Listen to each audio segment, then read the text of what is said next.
Hello and welcome to the Ross A Bespoke YouTube channel. Now, I'm very excited today because I'm talking to Garry Curtis. Now, he has had the most extraordinary life. I'll let him explain a bit more about it.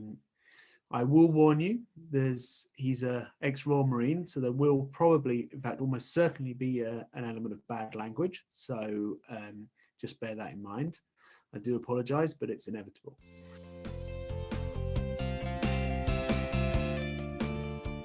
Tell us all a bit more about yourself, because obviously I've been sort of learning a bit more about you, but not everyone who's listening is going to know. So can you tell us a bit more about your history?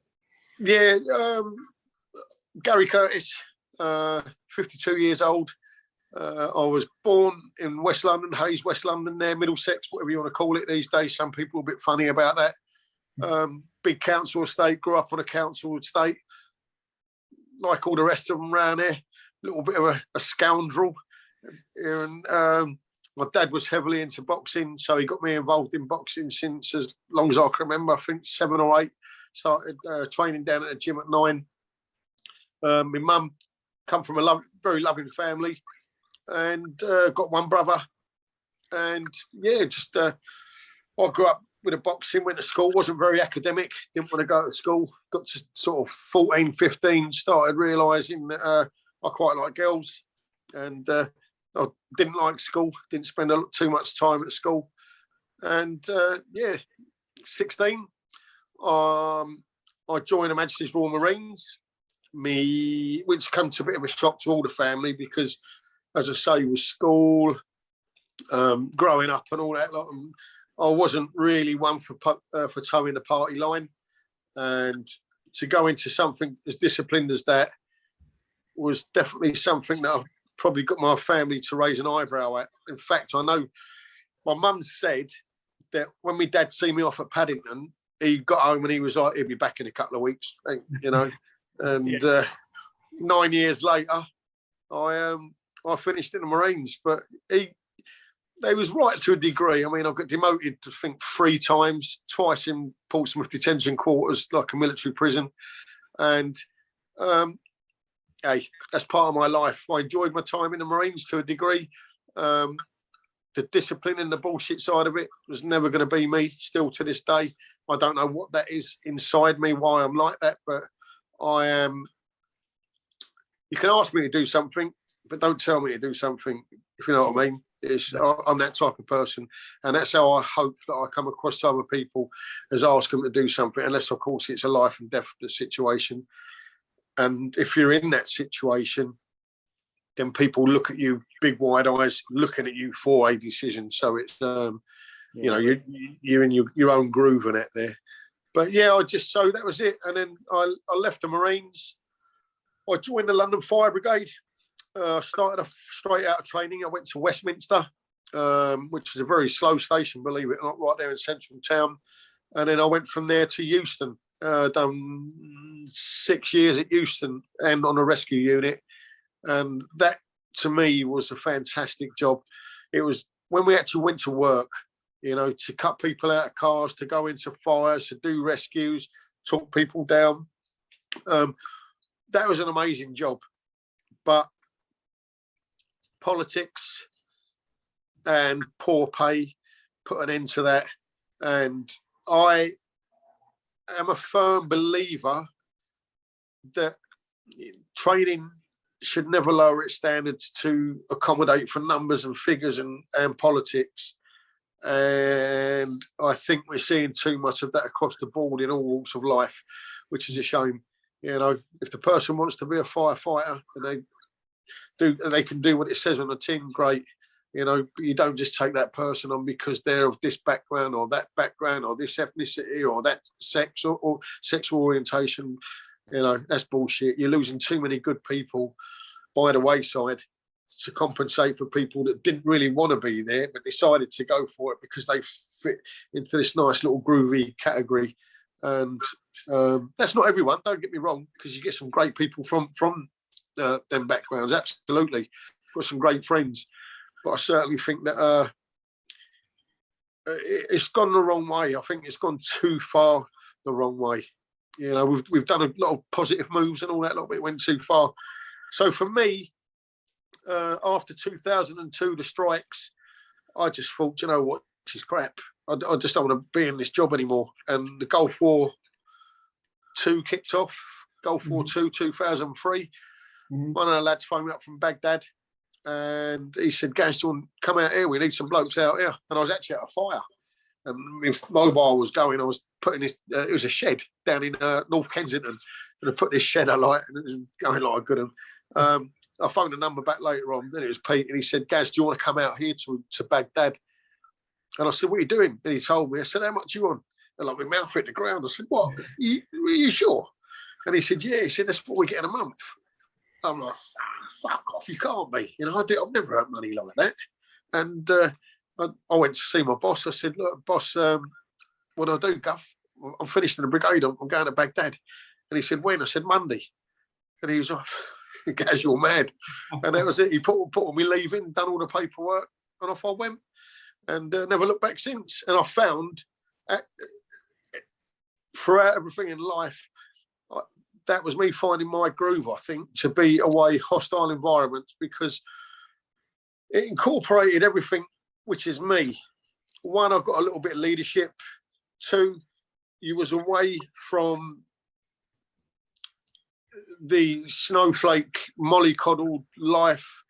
And I'm not categorising everybody again. It's just what I feel when I see back at home. I was making decisions, and if I got it wrong, the consequences were people very badly hurt or dead. And you don't get it wrong.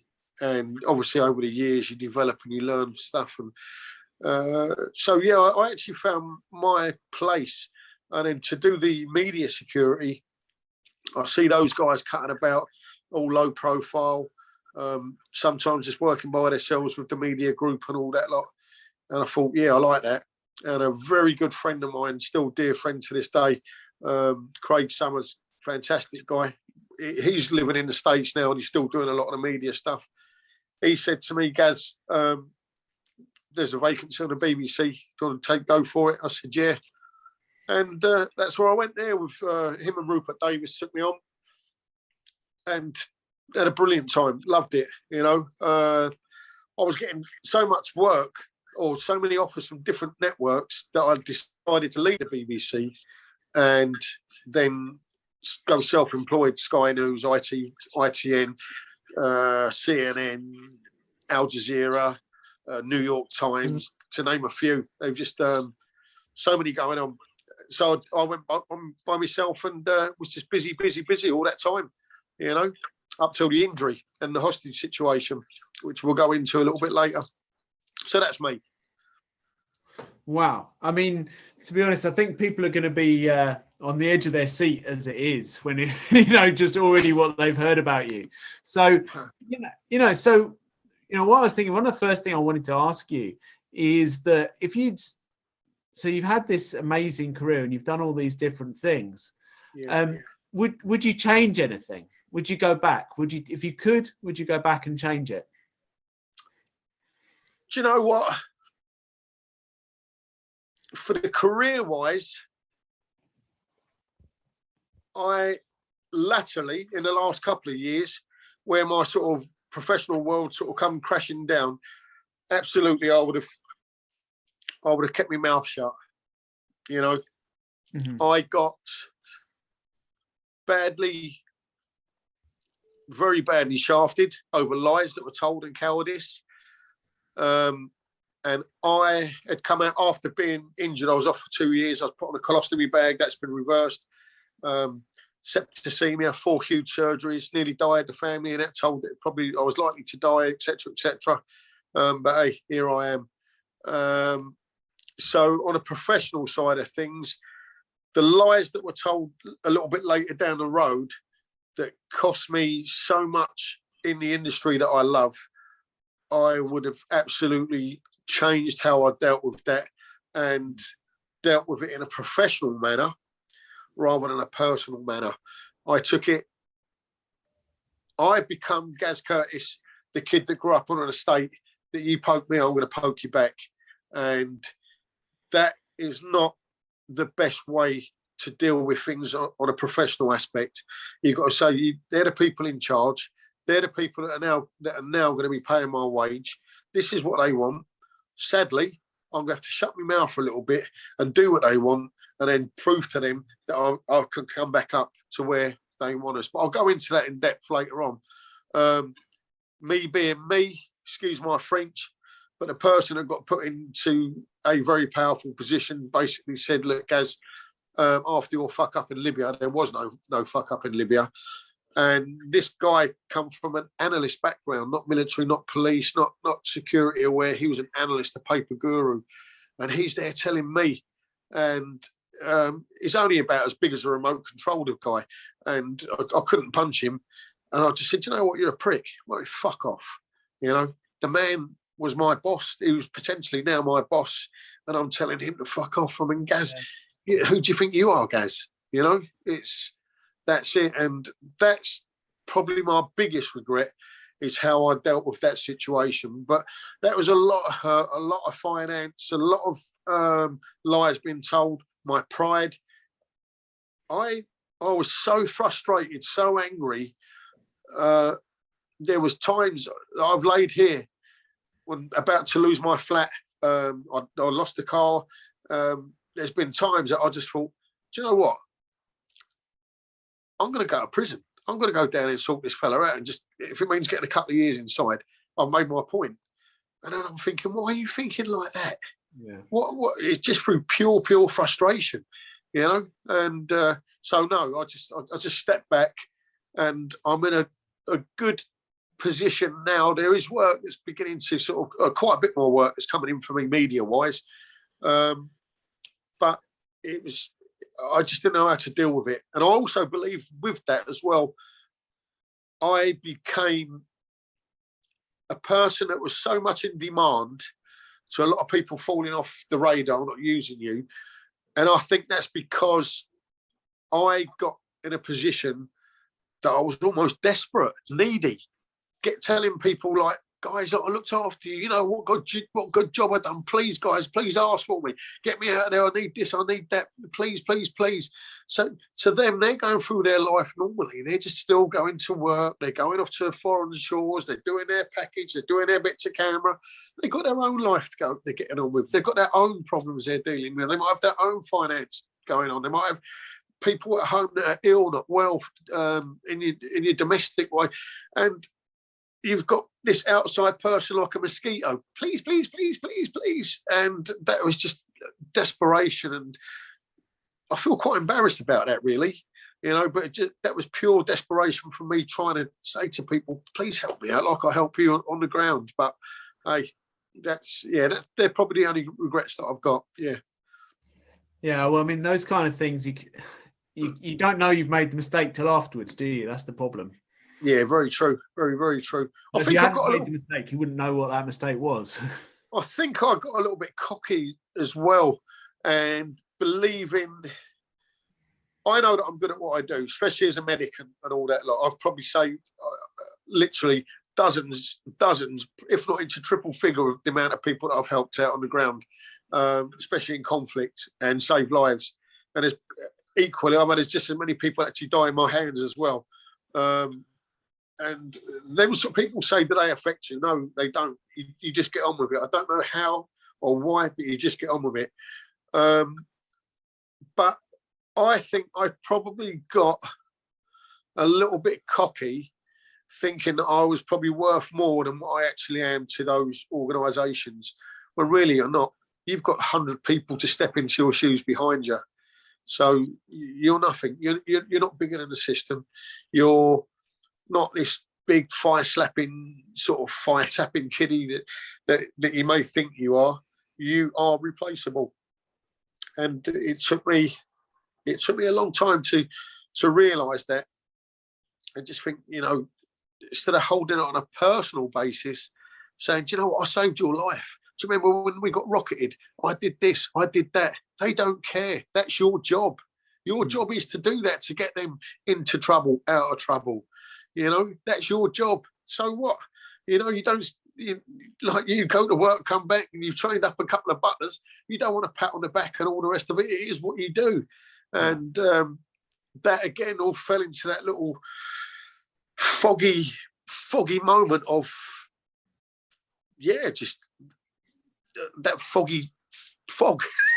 It's a bad few years. So I'm glad that's all behind me. I'm glad that the anger has gone. I'm more angry at myself.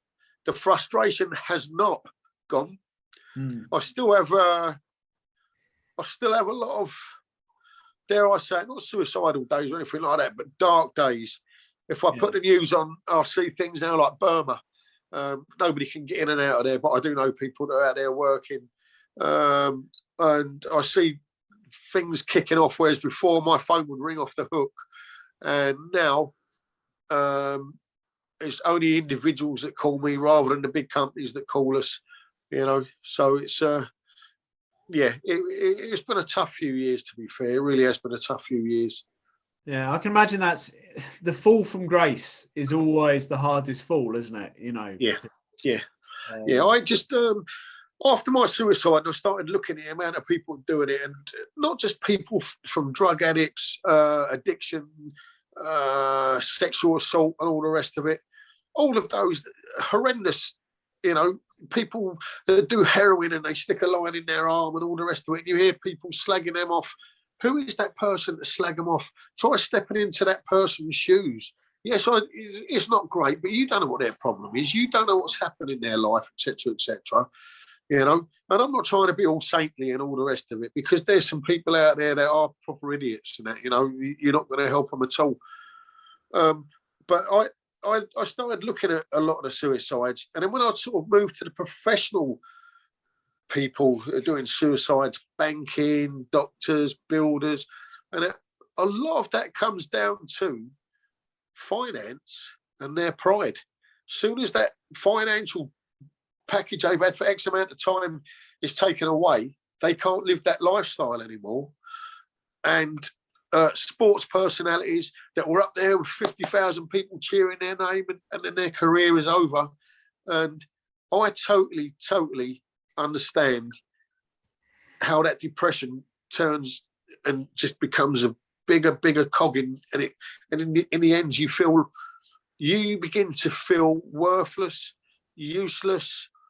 You don't want to be here. You feel like you're being a burden to people. You're having to borrow money. You feel like a ponce. You feel a massive failure all of a sudden. And that included myself.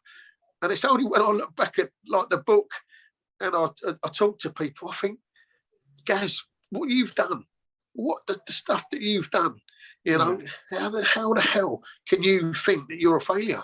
But it's weird. And I still, because of the recent years, they had a massive effect on my personal confidence. I am not the person that I was, because I used to get all the jobs that I put in for. Now I've had so many not so many, but quite a few knockbacks that I am very reluctant to put in for work and that. Now I let people still approach me. I'm 52, 53 next week. So I look much younger, of course. But it's scary now, because I don't know what avenue to take next in my life. There's plenty left in the tank for me to go overseas. I've got bundles of experience as a medic. I've been there, seen it, done it, got the T-shirt without sounding big-headed, and I'm good at what I do. And I'll get the confidence of all the journalists that I work with. So I've always picked my career, and that was taken away from me, which I'm rebuilding now. But I don't know where I want to go from here, and that scares me. That scares the life out of me. I don't know. Yeah, well, the sort of unknown journey is always the hardest one, isn't it? Absolutely, absolutely. So yeah, that's my regrets. Is just I should have kept that shut. What you see is what you get. Yeah. Well, I mean, the best that anyone can do is learn from their mistakes, isn't it? To be honest. Oh, absolutely. Of course it is, yeah. And try and pass that on to my kids as well. You know, again, growing up round here, everyone thinks that, I don't know, they've got to have a little bit of an attitude when you grow up around in a council estate. And that's just us. I think it's just bravado. It's just your defence mechanism of being in such an area. And I just want my kids to learn from my mistakes, really. Yeah. So speaking of mistakes, that's beautifully segued on to my next question. That everyone will think that you already knew what these questions were, but I haven't told Gary what the questions were. It just seems like it's too serendipitous. But my next question is, you know, what's been your sort of in your career? What's been your biggest failure, but also what's been your biggest success, and what have you learned the most from? My biggest failure in my career, I would say, was how I dealt recently, or a couple of years ago, with senior managers. Without a doubt, that was absolutely my biggest failure on a professional basis. My biggest failure, I would say, would be my relationship with Samantha and Joe. I think that was self-inflicted. You know, with Sam, I was an arsehole, I had an affair. With Joe, I think because of the hurt with Sam and what I'd done, I had too many barriers up as my own defence, which made it impossible for me and her to have a successful relationship. My biggest pat on the back, without a shadow of a doubt, was looking after ITV News, John Ray, Rob Bowles, Patrick, and we was all out in Libya after bum information from the BBC, the then BBC security guy, Bunny Coleman.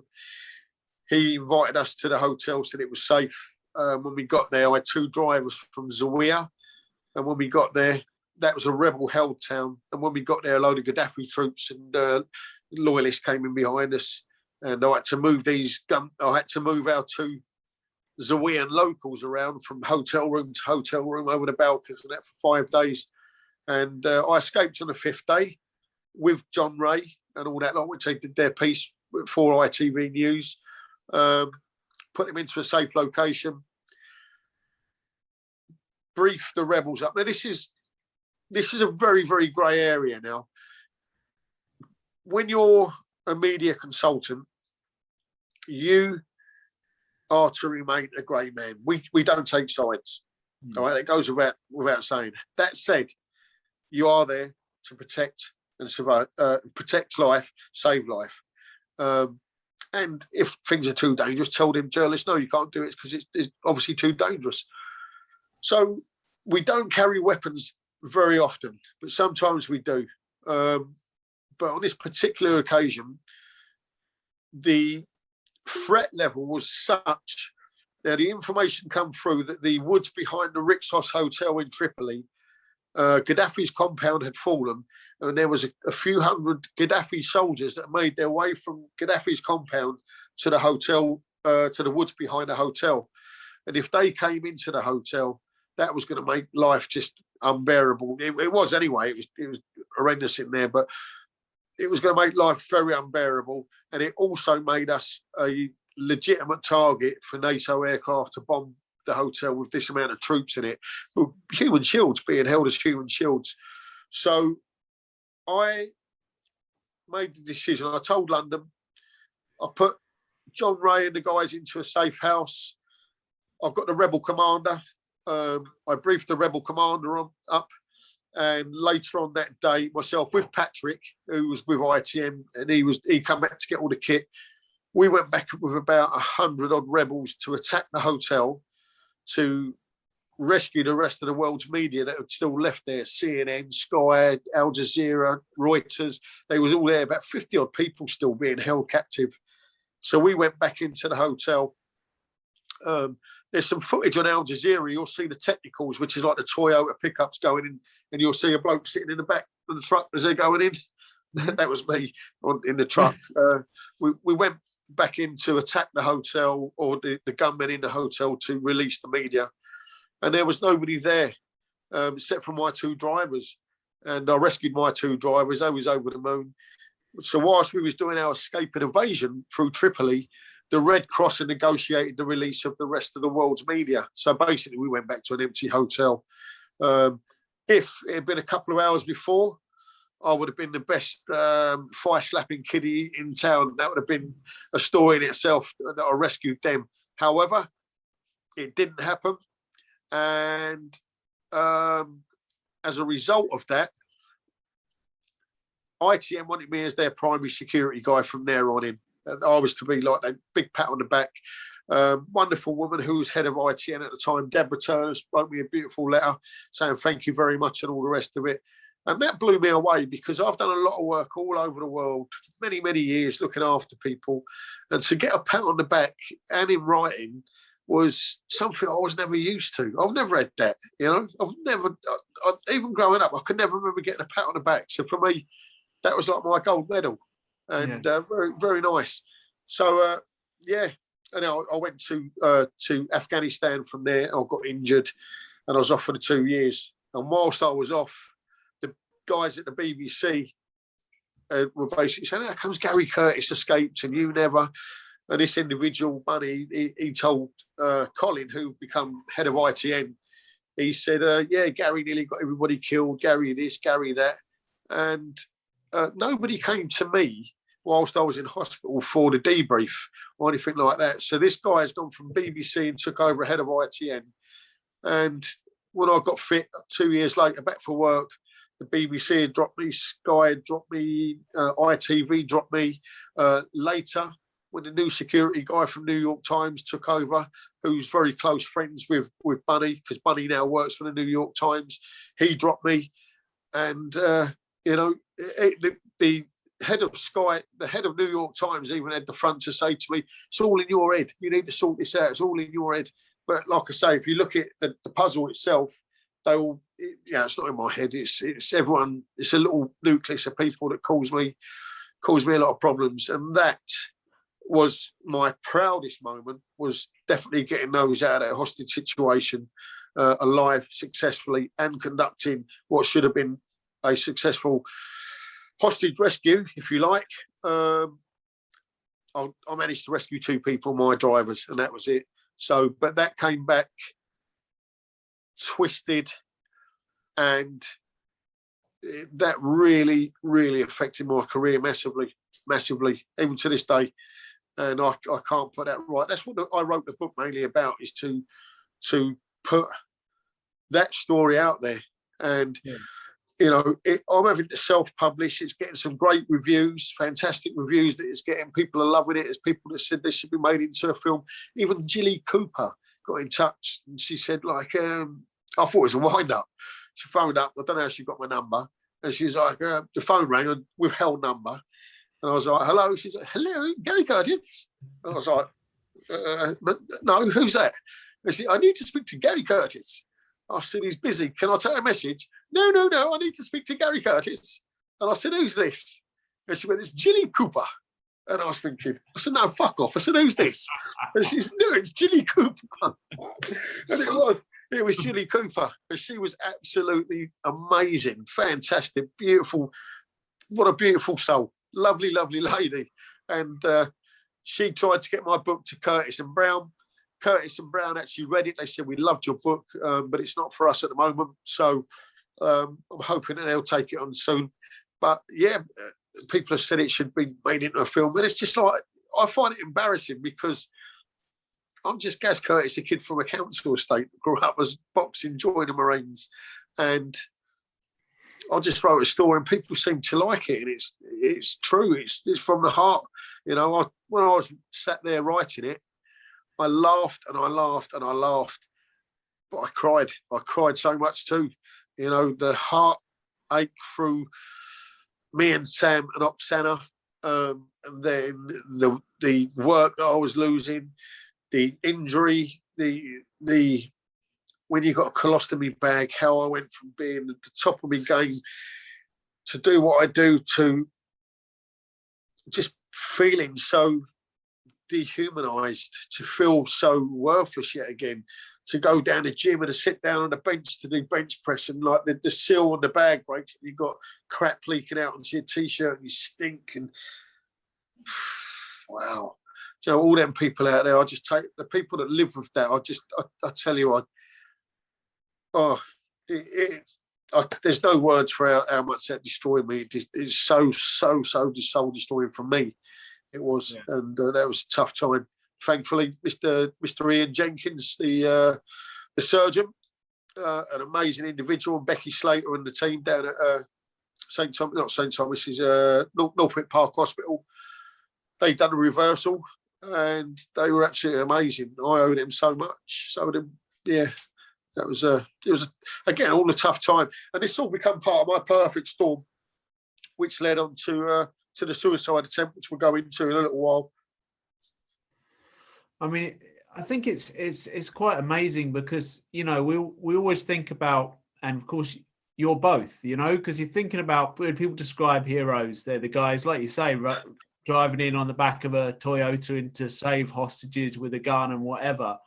But then, you know, really some of the most heroic stuff you've done is dealing with, you know, health issues, mental issues, these kind of things are actually the really heroic stuff.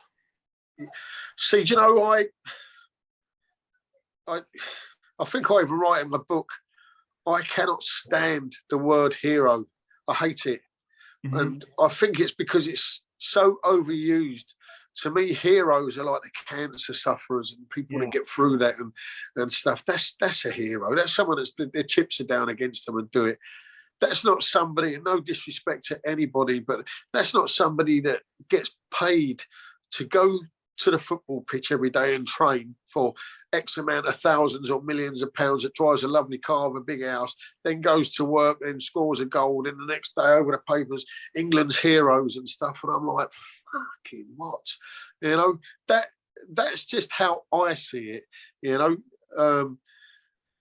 I hate the word hero. I hate it. It's just, for me, it's a job. It's a job that I do. There's a task that needs to be done. Can I do that task successfully? Is this going to end up with the right result I need, the right outcome? Yes, it is. Okay, we'll put this into action and go for it. If it's not, there's been many a time when I say, no, too dangerous. Can't do it.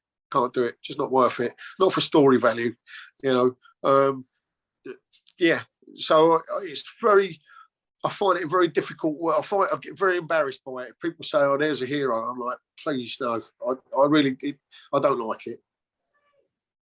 But thank you. Well, no, I can, you know, and I think that, like you say, it is overused because a lot of people that are definitely, like you say, are definitely not really truly heroes, are described as heroes, and other people get no recognition, and they really should. Yeah. You know, and as you've said, you've had some pretty dark times there, and you've had some real troubles that you fought back from. But now you're actually you're helping others, aren't you? You're doing stuff to help other people having trouble. Rock to Recovery were the people that got in touch with me. That was Jamie Sanderson that phoned me up, and Foxy off obviously the SAS program. I don't really know. I know Jamie and all that lot because he spoke to me, and it was somebody that was another Marine, Danny Roach, an ex-Marine firefighter, and he started seeing in me that things wasn't quite right. And he knows me inside out, and he's the person that will, you know, don't, guys, stop fucking about. What's going on? I'm like, that's all good. What's going on? I'm like, no, nothing. And he went behind my back with Stuart James, who used to be my boss in the Marines. And between them, they spoke to Rock to Recovery. And Jamie Sanderson gave me a call, and he said, "Look, Gaz," he said, "listen, mate, do you want to talk to anyone?" I'm like, "What the fuck's going on here? Who tells you all this shit?" So I kind of shot Jamie down, and Jay was like, "Listen, Gaz, just go with it. Have a talk to somebody." I was like, "I don't want to talk to anyone. I don't need to talk to anyone." And he said, "Please just have a chat." I said, "I don't believe in counselling. It's bullshit. I was in the fire brigade. We'd be at Paddington train crash, and then we'd get something from headquarters saying, like, we're counsellors there. I don't need that. I don't need it. I'm all right." So he said, "Look, just give it a go. And if it's no good, walk away." I said, "Look, just to shut everybody up, send somebody round." And he sent an amazing guy called Malcolm. He came round, and he was booked in for an hour to talk to me. And several hours later, we chatting. So I said, "What do you think then, Malk?" And he was like, "Yes, yeah, there's definitely some problems there, definitely some problems." And just talking to people was the catalyst of my recovery. It was what I really needed. Instead of building it all up, men are very proud people, as are women, but men more so, and they don't like to show their failures. It's very, very hard. Even now, to this very day, that I'm struggling with financially, unlike I used to. It's very, very hard for me to go cap in hand to people. I was on my social media photographs, and the thing with social media too is people only show on there a positive spin of their life or what they're about. They show what they want to show. They don't show how untidy their house is, or the rows, or this, that, and the other, or how much they're suffering. They just show it. It's bullshit, really. A lot of it is bullshit. I do it because it's to plug the book. I make no bones about that. If I go quiet on it, it's because I'm away on a task, an operation. I have to be quiet for where we are. Then I put some stuff up after, or I'm just not doing anything. So I go quiet on there for a while. Simple as that. So yeah, for me, the rock to recovery, to go to the actual to a counsellor, was a huge step for me to take, and I did. I took that step, and we're hoping that out of some of the funds that I get, I will put some money from that, when I eventually get paid from them, is towards rock to recovery. I'm hoping that somebody somewhere will pick the book up, like big people, big publishers or whatever. I guess we all want that. Or maybe TV and all that, I'll look at it and say, do you know what? Yeah, there's something here. And buy film rights, and I could give a percentage to Rock to Recovery, because they do an amazing job. They do an amazing job. And it's people that have been there and got the T-shirt. All the guys and girls that are staffers with them have, as I say, they've been there. They know. And they're the people you want to, for me, they're the people you want to be talking to. No disrespect to a lot of people that go to universities and study and all the rest of it. But until you've walked a mile in somebody's shoes, just what you get told and what you're learning in books and stuff is, in my opinion, doesn't really cut the cloth. Yeah, no, 100%. Unless you've experienced what has happened to someone, can you really appreciate it? Can you really understand it? Yeah. So yeah, that's them. Fantastic organisation, Rock to Recovery. So anyone suffering, get in touch with them. That's brilliant. Well, I will put Rock to Recovery's website in the panel, so people can go to their website and either donate or get help, depending on which one they. Yeah, fantastic. Yeah, brilliant. Okay, mate. And it's great that you're helping other people. I think that it says a lot for your character that you've two things. It says a lot that you can now admit to wanting and needing help, because I think that shows a lot of strength in itself, to be honest with you, and also to try and help others have that same epiphany as well. Do you know, it's funny really, but the type of person that I am, I grew up, I'm not a hard man, but I can look after myself. And there's probably quite a few people around the area that I grew up would say, you probably don't want to be fighting with Garry or his brother and all that lot. That's neither here nor there. That was never what it was about. That was just growing up in the area which we grew up. And I would all day long prefer, and I do, this is me, to help people rather than hurt people. Of course I do. It's just to help somebody's, to pull somebody out of a fire. Like, you've got your BA on, you've gone in there, the hose rule, you found a person, they're unconscious, you bring them out, they survive and all the rest of it. You get on the train the next day going home and you feel like that. you feel like telling everyone, do you know what I did last night? Do you know what I did last night? It's just an amazing feeling. And then when I go to work now and I see people and they've been injured with like shrapnel, if you go on my Instagram, you'll see me take, in one picture, I'm taking my helmet off and throw it down on the floor. And a little boy has just been, two of them had just been caught by shrapnel. And as I went to work on him, his stomach was all peppered with shrapnel marks. So I just bandaged him up. He lost a testicle and a part of his penis, one of them. And the other boy just had some thread damage that just gone across and open wounds. So I patched them up and sent them back up the line from the front lines where they both made a recovery. So that's a fantastic, for me, even though they're pictures to look at, every time I see those pictures, I'm there with what actually happened that day. And they're very powerful photographs to obviously to myself. A lot of the stuff you see on Instagram, they are very meaningful, very powerful photographs to me. Absolutely. So yeah, that's what I'm about, is helping people, saving people. Yeah, and there's another thing that's happened in my industry with the media side of things, is your job is to look after the journalists or camera crews. That is it. That is it.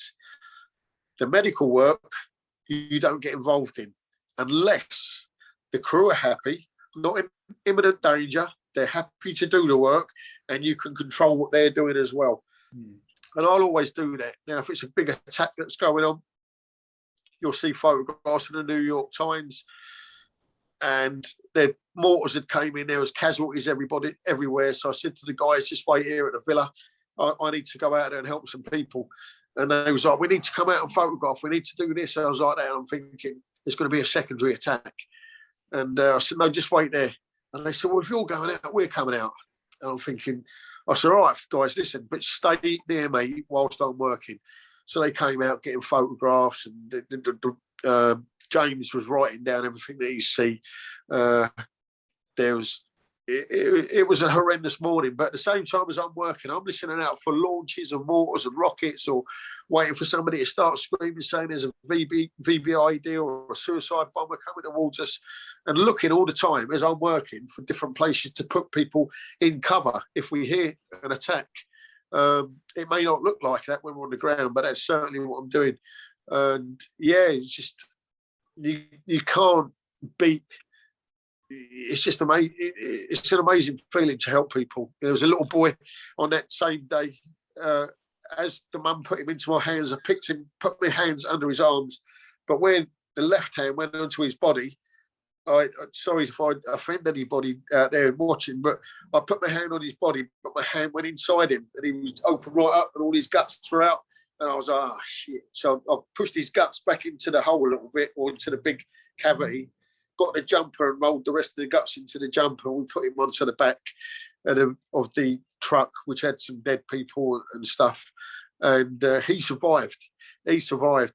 And then there was a special forces guy there, Iraqi special forces, who had a massive bleed on his leg, and I got a tourniquet and patched him up, and he survived. I got a big pat on the back for that from their commander of the special forces. And there was another guy, and his missus was shouting to me in perfect English. So it's like I could see all his chest was totally peppered, and he was breathing was getting more and more shallow. And I looked and I felt for a pulse, no pulse. And I was doing CPR, and his eyes just went into that open blanks there. So I had a quick little look, and I put my torch across it. The pupils didn't dilate and all the rest of it. So I said to the fellas, the special forces guys out there, said, put him in a Humvee, take him away. And his missus was shouting to me in perfect English. She was going, don't let him die, please. Please make him live. Please make him live. And I was like, yeah, he's okay. He's okay.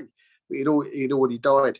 And I don't feel guilty, but that poor lady looked at me in hope that I saved his life that day. And I didn't save his life at all.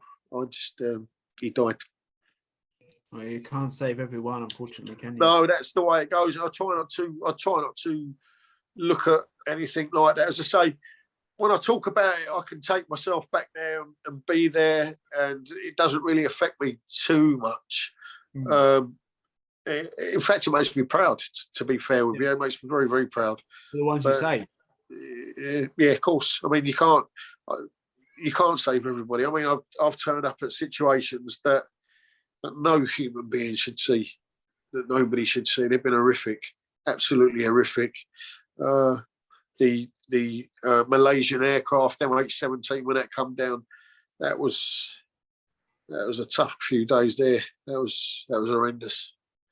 Yeah, but hey, we get on. That's what we do. That's what we get paid to do, to get there. But ultimately, as I say, is to make sure that the journalists are okay, that you're there for their safety, their well-being, and you're that shoulder to cry on if they need to. And I've had that before. I've had journalists that come up to me. One of the photographers of New York Times, when ISIS had decapitated one of the guys, James, that had been being held. He was decapitated. The photographer I was looking at at the time in Ukraine, he was just blank all day, and I said, "What's wrong?" And he told me. I said, "If you need to cry, cry." And he just cuddled me and cried. You know, he just cried, and that's what sometimes they need. You know. Yeah. You're looking after them like in every way, not just keeping You them. You do. And that's why I say it's just. There was a time, once upon a time, especially with my people in the teams, that I'd have been like, "Get a fucking grip," you know. But definitely, especially with the media, you're not like that. There are different people there. Mm-hmm. Some of them are ex-military, not many, but most of them come from a very high educated background, and there's some extremely clever people. In fact, sometimes when I'm talking to them, I feel like I'm thinking, what the fuck does that word mean? That they just come out. You know what I mean? It's just, it makes me feel small sometimes in education wise. But hey, my education is life, and very rich in that. A lot of myths in what you do, you know, because we're talking about like, you know, your books and making films, and I'm thinking about the films that already exist. Yeah. So how do you think the sort of the myth of it, the fiction, how's that compare with reality? Oh, they will always. A film is about putting bums on seats and action. You know, my life's had plenty of action, but at the same time, there's a lot of sitting about too. I don't think we get to see the compassionate side of what goes on, and everything has got to be. They try to make it look a lot more exciting than what it needs to be. For the film, for the people, the public to sit down and watch it. That's, I guess, they're the people that are in the chair that know what sells films. But for me, I like something that's why I think I prefer watching documentaries as opposed to other stuff, is because that's factual and real. And like some of the films that you watch, you're just thinking, "Oh, what a load of shit, what a load of crap." But hey, I'm not a director. They know what sells. So if anyone makes a film out of me, as long as I'm there to sort of say, "Well, I didn't do that. That's not me. No, that didn't happen." And they say, "Well, we need to do it." You know, as long as I can have a little bit of a say on it, then I think I'll be happy. No, that's not going to happen anyway. So we'll see. You never know. You never know. I mean, who would you have play you in a film then? Who would you have as your? Who would be you? Oh, I don't know. Someone like Julian Clary. Yeah, it's good casting. Good casting. Yeah. I don't know. You probably got to be Tom Hardy, innit? Is he good looking enough? What do you reckon? Tom Hardy, yeah. I mean, I suppose he's got range. He's got range, Tom Hardy, yeah. I was thinking. I really have no idea who would do that sort of thing, but it would be important to me is the truth of it. The truth of it, especially the part of the meltdown, how powerful it is for people's lives, or people in powerful situations can have a hugely detrimental effect on someone's mental well-being, health, financial stability, the whole thing. And that's purely through them being in a powerful position and just saying the cock that they are, I'm in charge and I'm not going to back down. To you know what I mean? It's just like, wow. And, I've tried to offer out the olive branch a few times to this one individual, and they don't even talk to us. In fact, he got one of his employees to call me and say, Gary, if you call him again, he's going to get the police because he's worried that you're going to beat him up. And I'm like, well, this is meant to be a hostile environment boss, and he's worried about me coming to beat him up. Oh, get real. Yeah. Get over yourself. Really. Yeah, exactly that. It's just, and that's what would be important to me, is because nobody should be in that position that they get that low, that they don't find see a way out, that they have to take their life. Wow. Nobody should get like that. Since I've written a book, and the amount of people that do get in touch and say, do you know what, Gaz, I've been suicidal. I felt suicidal. I've attempted suicide. Please don't tell anybody, but I've done this. I've done that. I've had people, when I was in Africa, I had a guy that phoned me up, his wife phoned me up as well. She said, look, I know, but my husband's this, my husband's that. I said, put him on, talk. And that person had come back to me a couple of days later when they've come down off of drugs or their drink or whatever, and they're like, mate, thank you so much. Thank you so much. And I'm like, I'm not a counsellor, but I've been there. Yeah. Yeah. So I'm not trying to be all saintly there by a long shot, because trust me, I've had shit days in that still. And I'm still that little bit too proud to ask people to help still. But, for anyone who's going through that, first of all, they don't really need to be there in that position. And there is people that you can talk to. Yeah. I mean, I think that just the fact that you are brave enough to talk about it, you're saying a lot of people say, oh, please don't tell anyone, please don't tell anyone. I understand that. But you being brave enough to talk about, that's going to help so many people, just hearing you just literally just talk about it, just come out and be brave about it. I hope so. And that's the thing with a book as well, because I kid you not, when I sat there writing it, I was crying so many times. It destroyed me to go through all that feeling and that again, and it was. It's a very powerful piece, I think, for me, and a lot of people that have read the book. If you only go on to the actual reviews, the amount of people that are saying that it's one of the best books that I've read. And I can't ask for more than that. A lot of those people actually know me, but there's a lot of people that don't know me. There's one guy, they're all 5-star reviews, and there's one person that's written on there, not left their name, and they put, what a load of shit, biggest load of shit I've ever read. And I thought, someone that I know that's pissed off. Do you know what I mean? Bless them. Well, do you know what? If there's never, you will always get at least one, whatever you've put, you get at least one person say that. Yeah, I mean, I looked at it and I was just like, oh, bless you, not even left your name. You know what I mean?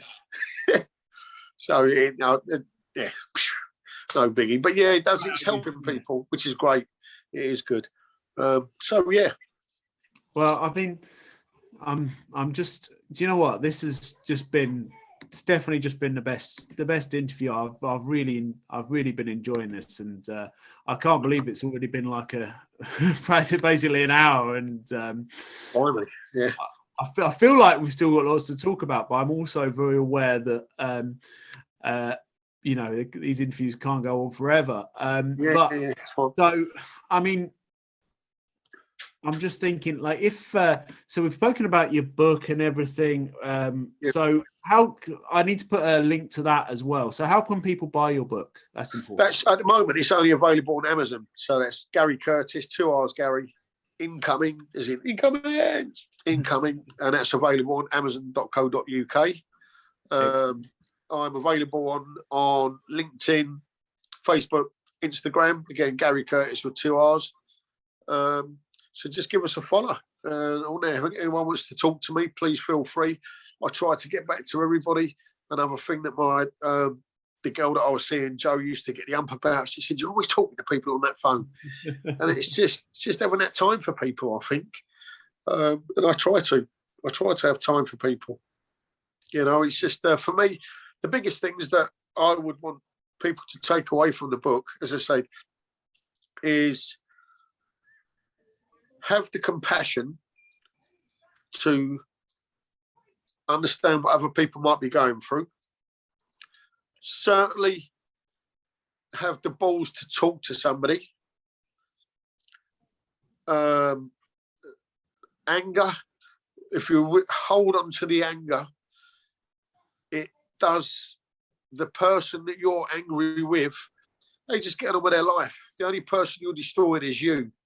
You know, you're only beating yourself up, and you're coming up with scenarios and you're this and that, and you're doing absolutely nothing positive. And that was something I went through. It took me a few years. Jeff Mabley, a very good friend of mine, was like, let it go. You got to let it go. People, James Spencer, Andy Faulkner, Craig Summers, all that, Gaz, let it go, let it go. But I was that focused on this person that had shafted me, that ruined my career, that was in a position that shouldn't be in a position to do that. And I thought, Garry Curtis didn't know how to deal with that. And I was so angry, but I've accepted it now. And I get on and I do what I got to do. So I tell people is being angry at people is you are achieving nothing by injuring yourself, you know. So, and just have a moment to talk to people, you know, talk to people if you can. So, and that's it, really. That's it. Just, you know, Garry Curtis. That's it, just me. Well, do you know what? I mean, and what I think is the most amazing thing about talking to you here is that obviously, you know, you're a Marine, a warrior, you're a contractor, you've done all these different things in all these war zones and et cetera, risked your life, saved lives, etc. But this, I think you speak with more sort of compassion and humility than almost anyone that you get to talk to on a regular basis. And I think that's something that's going to really surprise people, to be honest. Well, I hope so. I mean, there's times in my life, careful what I say, but there's been times, certainly in Mosul with ISIS, where again our job is to sit on a fence, but ultimately I'm to keep my teams alive. And if that means sometimes that you have to fight, then regrettably you may have to fight. And there may be people out there at that particular time of that particular culture that wouldn't have thought twice about harming you. So it's either them or you. So yeah, there's been times that I've had to probably go to the ultimatum, which is not ideal, but you do. But ideally, if I can help people all day long, then that's what I'm about. I love looking after journalists. If there's anybody out there, journalists that want to go out to hostile environments or even doing stuff in gangs in the Estates in the UK, then please feel free to give me a shout. You know, I'm self-employed now. Work is picking up. I'm out to Syria. Another task into Mosul. Libya is supposed to happen, and another one to Yemen. So, I mean, there's stuff that's happening, but I need to get that footprint out there because, unfortunately, these people have sort of suppressed my name a little bit, and I just need people to know that Gaz is back, Gaz is out there, Gaz is working, and we're good to go. Yeah, I mean, I'll be honest. I feel the next documentary should be about you, not you doing the protection. I think it should actually be about you. But there is one in the pipeline that we're doing at the minute. There is one. Really? Yeah, brilliant. Yeah. So that's going to be coming out. There's two. There's one called Contractors, and there's another one that's called Tales from the Front Line. So they will be getting released. I don't know when they're going to get released, but they should be within this year. So, and again, there's another thing that can put people out, noses out in journalism is your security guy, your medic is supposed to be the grey man. Garry ain't the grey man anymore. You know, Gary's, if you like it, in some cases, a star of the show. And a lot of journalists don't like that. And that's understandable. And that's a regretful thing. But I had to make that decision because the work had dried up pretty much. What do I do? So it's very, very important for me to get that book out there. I was disappointed at some journalists that didn't have my back. But I get it. I totally get it. They've got their own stuff to get on with. They don't want to get involved in your politics. And I apologise to some of them if they feel that I overstepped the mark a little bit, but that was desperation and frustration on my part. And yeah, I'm sorry that if I pushed on you a little bit too much, but hey, I tried, and I will always try, and I will always put my life on the line for them. I know that sounds a little bit cliche and a bit geeky, but we literally do. And that's what I'm about. That's what I get paid for. That's what we do. Yeah. Okay.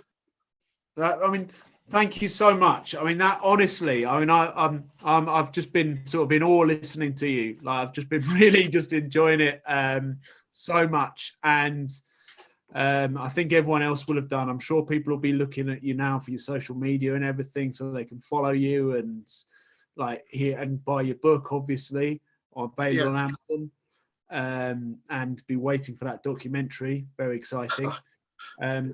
I'll make sure you send me a few photos yourself, so I can have people can have a look at you while they're listening to you as well. So yeah, sure. All right, mate. Well, listen, if you absolutely. Awesome. All right, that's brilliant. Thank you so much. Okay, I mean, it's been a genuine pleasure. Please do keep in touch. Like, you know, please do, because it's been great chatting to you. Thank you very much, mate. Appreciate it. Cheers. Thank you. I appreciate it. Thanks a lot. Take care. Bye-bye. Right. Thanks. Bye-bye. Wow. Thank you very much to Garry there. That was absolutely brilliant. I mean, I think that was a really powerful interview with him there. I hope you all enjoyed it.